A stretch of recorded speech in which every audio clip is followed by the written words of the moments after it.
maka sekali lagi kita ditegur, jangan hina, jangan pandang orang walaupun 1 cm rendah dari kita, ataupun jangan merasa kita lebih tinggi walaupun 1 cm dari orang lain.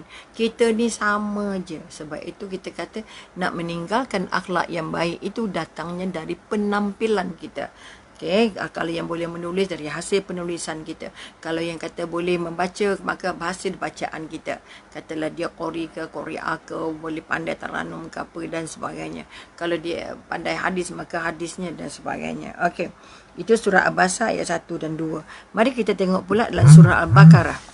Okey, surah Al-Baqarah ayat 121. Ayat 221, minta maaf. Maksudnya apa? Sesungguhnya budak yang mukmin jauh lebih baik daripada yang musyrik walaupun dia memikat hatimu. Ini yang Allah melihat masa berlakunya hijrah, maka ada kita kata pemuda-pemuda ni yang terpesona dengan kecantikan gadis-gadis Yahudi. Okey, ataupun Allah nak mengingatkan, Nabi nak mengingatkan dalam surah Al-Baqarah ayat 221 yang mengatakan sesungguhnya budak yang mukmin itu lebih baik daripada musyrik walaupun dia menarik hati kamu. Maknanya namun begitu ada juga berlaku kisah-kisah seorang dai yang sudah berjuang habis sampai ke umur yang hampir puluhan tahun, tetapi akhirnya dia terpesona dengan seorang gadis beragama lain dan dia bermati-matian untuk menikahi gadis itu, dan gadis itu memberikan syarat, saya mau menikah dengan kamu kalau kamu meninggalkan akidah kamu. Akhirnya dai ini meninggalkan akidahnya dan bercadang untuk menikah dengan wanita tadi. Tapi sayangnya sebelum sempat dia menikah, ajalnya datang, maka matilah dia dalam keadaan kufur. Ini kita paling takut. Sebab itu Allah ingat pada kita.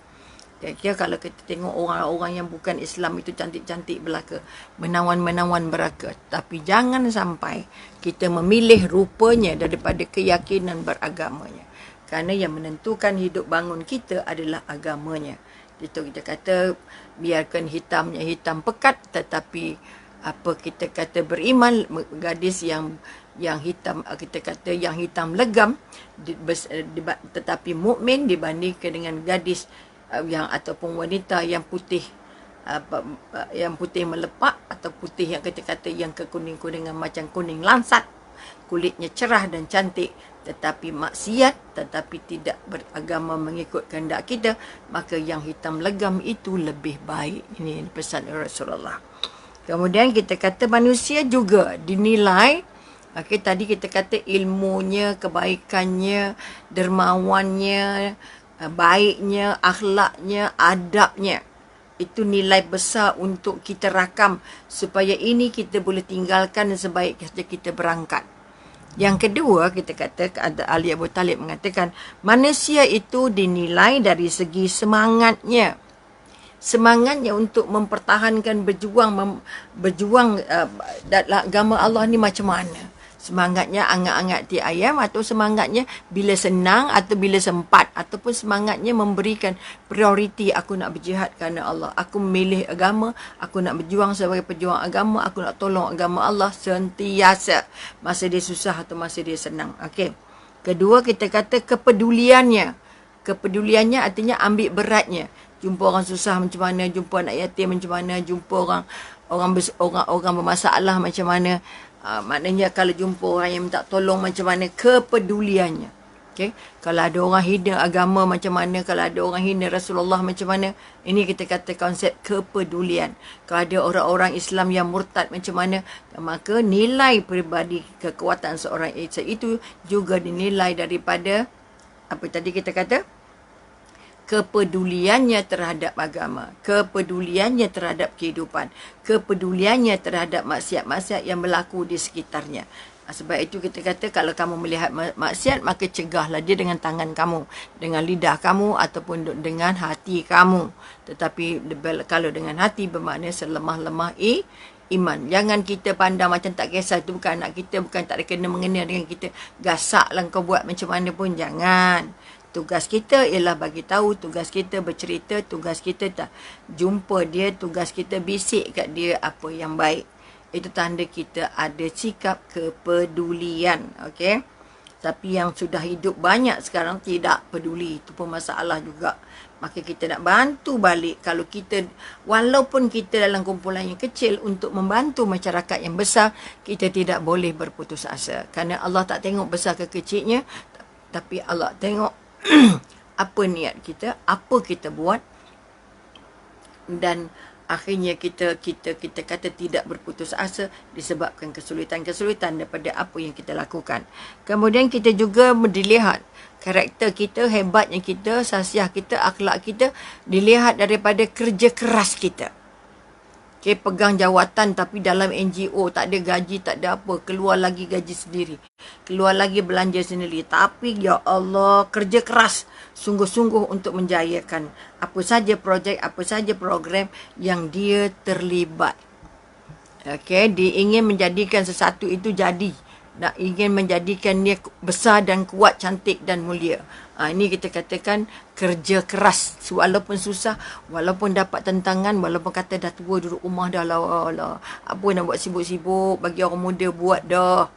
Jangan. Selagi boleh bergerak, selagi Allah bagi sihat, selagi ada ruang untuk kita berbakti dalam, walaupun dalam NGO, dah tentulah dalam jabatan tak boleh dah jumpa pencen namanya. Pencen dunia dah jumpa, pencen Allah belum. Selagi belum jumpa pencen Allah, kita tetap harus juga terus bekerja keras untuk membantu agama Allah. Paling sikit untuk membantu aktiviti-aktiviti di rumah-rumah Allah, masjid dan surau misalnya. Dan yang kita kata, nilai diri seseorang itu baik dan akhlaknya baik dilihat dari pengorbanannya. Apa dia yang dia korbankan untuk agama.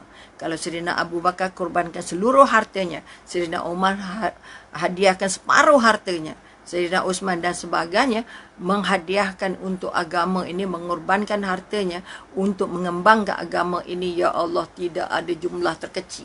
Okay. Kalau maka sekali lagi nilai, adab, karakter, sahsiah, apa kita kata akhlak seseorang, orang yang beriman itu dilihat sejauh mana dia mampu berkorban untuk agamanya. Walaupun menyediakan air minum untuk mesyuarat je, ataupun menyediakan sekeping kuih untuk setiap AJK saja, itu juga sudah dianggap pengorbanan. Datang ke majlis-majlis yang namanya mesyuarat, yang namanya simposium, yang namanya apa kita kata pengumpulan, maknanya apa saja aktiviti-aktiviti yang kita tidak dibagi upah, maka itu kita anggap sebagai pengorbanan. Memberi apa yang kita ada itu pengorbanan. Memberi masa kita, memberi umur sihat kita, memberi apa yang kita ada, memberi apa yang kita mampu, ini merupakan satu daripada karakter-karakter yang nak kita tinggalkan pada anak-anak, nak kita tinggalkan pada waris-waris kita.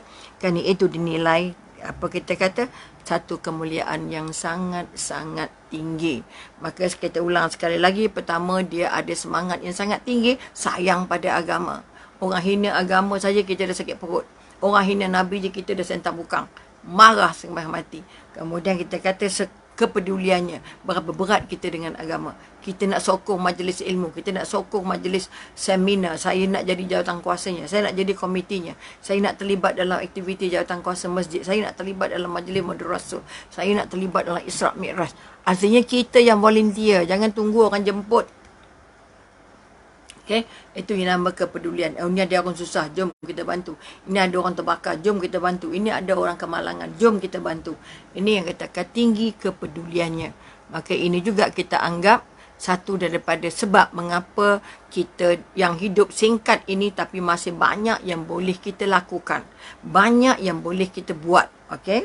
Kemudian kita kata dengan cara begitu, insya-Allah walaupun umur kita yang Allah beri ini singkat, tetapi banyak benda-benda. Kalau yang pandai menulislah dengan ilmunya, yang pandai bercakap-bercakaplah, mudah-mudahan siri ini akan menjadi sebahagian daripada warisan yang Umi tinggalkan sekiranya Umi dijemput Allah. Ini pun sebahagian daripada usaha. Bukan nak puji, bukan nak angkat, mudah-mudahan Allah terima usaha kita. Allah terima apa ibadah kita sebagai ibadah yang Allah redha. Sebab itu jangan mendengar sekadar mendengar, jangan mendengar kerana sebab Dr. Rubiah, tapi mendengarlah kerana saya nak belajar, saya nak berubah, saya nak bantu agama Allah. Saya nak sayang agama Allah. Saya nak buat apa saja yang terbaik untuk agama, kerana Allah akan nilai kita sebagai seorang manusia yang pernah hidup tapi berjasa dengan jasa yang paling baik. Okey. Maka kita kata umur manusia sangat pendek. Maka kalau kita melihat surah At-Taubah, kita masuk sikit, kalau tak habis kita sambung besok, okey? Okay, kalau kita lihat surah At-Taubah ayat 46. Surah At-Taubah ayat 46, dan jika mereka mahu berangkat, tentulah mereka menyiapkan persiapan untuk keberangkatan itu. Surah At-Taubah ayat 46. Kita ni nak berangkat ke tak? Kita nak berangkat ke mana? Kita nak berangkat ke umrah. Bersedia 2 bulan sebelum. Bersedia bagnya angkat, angkat. Nak bawa ke tak bawa, nak bawa ke tak bawa. Telekuhnya berapa, bajunya berapa, stokingnya berapa, jubahnya berapa, tutup mulutnya berapa. Bagnya berapa, ada bag beranak ke tak ada bag beranak. Maknanya kita menyediakan persiapan. Maka ayat ini bagi tahu pada kita tahu tak kita nak berangkat? Kita tahu ke tak tahu? Kita akan berangkat jauh dan tak akan balik lagi. Itu keberangkatan yang paling mahal yang kata kita ingat. Kalau pergi umrah, kita kata, ya selamat pergi dan selamat kembali, kata jemaah yang datang mengantar. Okey. Mudah-mudahan, ya Allah, selamat berangkat, selamat buat ibadah dan selamat balik ke tanah air. Ya Allah, 3 doa yang tak pernah tinggal. Tapi selalunya kata orang selamat pergi dan selamat kembali. Ibadahnya tidak doakan. Kalau boleh jumpa orang, kata walaupun kita tak boleh buat umrah sekarang, kalau nak jumpa orang pergi haji, pergi umrah, ya Allah Tuhanku, selamatkan perjalanan perginya, selamatkan ibadahnya, terima ibadahnya dan selamatkan dia kembali ke tanah air. Itu 3 doa. Jangan 2 je, selamat pergi dan selamat kembali. Sampai ke sana sakit je tak sempat ibadah. Sebab doanya tidak ada selamat ibadahnya. Okey? Maka ayat ini bagi tahu pada kita akan berangkat, semua orang tahu. Tak ada orang duduk kekal di dunia ini. Sebab itu ulama mengatakan, dunia ini tempat tinggal atau tempat meninggal. Dunia ini tidak pernah jadi tempat tinggal, tetapi dia akan jadi tempat meninggal. Apa maksud tempat tinggal dan tempat meninggal? Tempat tinggal maknanya kita tidak merancang untuk kekal abadi di sini. Allah dah bagi tahu kamu ni akan dijemput, kamu ni akan berangkat, kamu ni akan pindah ke alamnya nama barzah. Maka kalau kita sudah tahu yang kita akan berangkat, tak kira umur berapa, tak kira muda, tua, sakit, tak sakit, tetap akan berangkat. Sebab itu setiap yang hidup pasti mati. Jadi oleh kerana kita ini pasti mati, maknanya kita pasti berangkat. Maka ayat surah Taubah ayat 46 ini tanya pada kita, okey? Ataupun ingatkan kita, jika mereka mau berangkat, ada tak orang tak nak mati, tak nak berangkat? Tak ada kan? Okey? Maka tentulah kalau mereka memikirkan yang mereka akan berangkat, mereka akan berpergian, mereka akan melancong, mereka akan pergi rombongan, apa yang mereka siapkan? Banyak benda. Allah pergi umrah je seronding lah, apa sambal kering, sambal basah, sambal segala bawa, macam di Mekah tak ada makanan. Punya persiapan selain baju, selain jubah, selain stokin, selain macam-macam. Okey?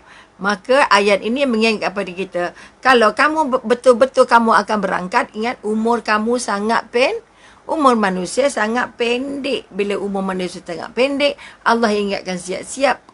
Kalau kamu fikir kamu nak berangkat, pastilah kamu akan menyediakan bekal. Kamu tidak akan menyiapkan beban. Sebab itu Imam Ghazali kata, dunia ini, hidup ini dalam pelayaran. Okey, bila dalam pelayaran, nak ringankan kapal, jangan bawa beban. Bawalah bekal, bukan beban. Jadi, bila kata bawa bekal, kapalnya ringan. Kita akan berlayar daripada pelabuhan yang namanya dunia kepada pelabuhan namanya akhirat. Okay, dalam perjalanan mungkin singgah-singgah sekejap. Tapi jangan lalai, kita akan tinggal. Siapa yang lalai di dunia, maka sudah pasti di akhiratnya dia akan bankrupt. Okay? Maka sekali lagi kita kata surah At-Taubah ayat 46. Ni suka ulang ayat ini. Kalau kamu benar kamu tahu kamu nak berangkat, kamu patutnya dah siap. Tapi tak siap-siap, sibuk dengan dunia. Sibuk dengan urusan harta yang nak ditinggalkan. Sibuk dengan mengumpat-mengumpatnya. Sibuk dengan macam-macam lagi yang tak cantik. yang tak boleh dibawa ke sana. Sebab itu seluruh ibadah kita harus diniatkan kerana Allah, harus dibuat kerana Allah, supaya ibadah itu nanti ikut kita. Kalau masak kerana suami, masak kerana anak, tolong kerana dia saudara saya, tolong kerana dia jiran saya, dok, dia tinggal kat dunia. Tapi kalau tolong kerana Allah, buat kerana Allah, bagi kerana Allah, layan kerana Allah, insya-Allah dia jadi sebahagian daripada bekal.